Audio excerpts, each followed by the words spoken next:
Viral video. Watch this microscopic virus try to infect a cell.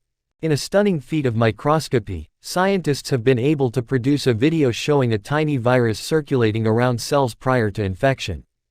What we find is that the virus will have many transient contacts, very short timescale contacts, with many cells before binding on any one cell in particular, said Kevin Welsher, an associate professor of chemistry at Duke University, in an interview with Quirks and Quarks host Bob McDonald.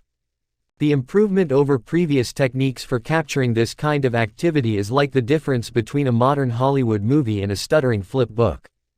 Welsher said he and his colleagues have been developing this technique for 7 years, and published their findings in the journal Nature Methods.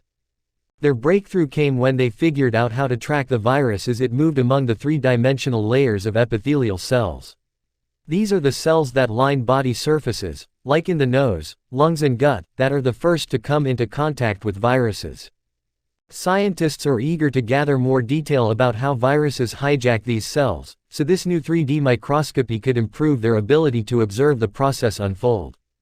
Welsher describes the virus motion as a random walk, in which heat energy manifests as small, random motions in all 3 dimensions.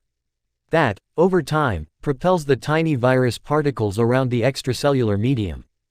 Before, what we were doing here, the common way to look at a 3-dimensional system was to take images of each slice of the system and build it into an overall volume, Welsher explained. But the time it takes the camera, with its fixed field of view, to move to different angles to capture the next frame of the moving target means they miss details about the rapidly moving virus they're trying to capture. That's valuable imaging information that doesn't get recorded, which Welsher said their new technique reveals. They do this by locking the camera's field of view onto the viral target, much like a helicopter in a high-speed car chase. The research team's video only captured part of the infection process where the virus binds to the cell.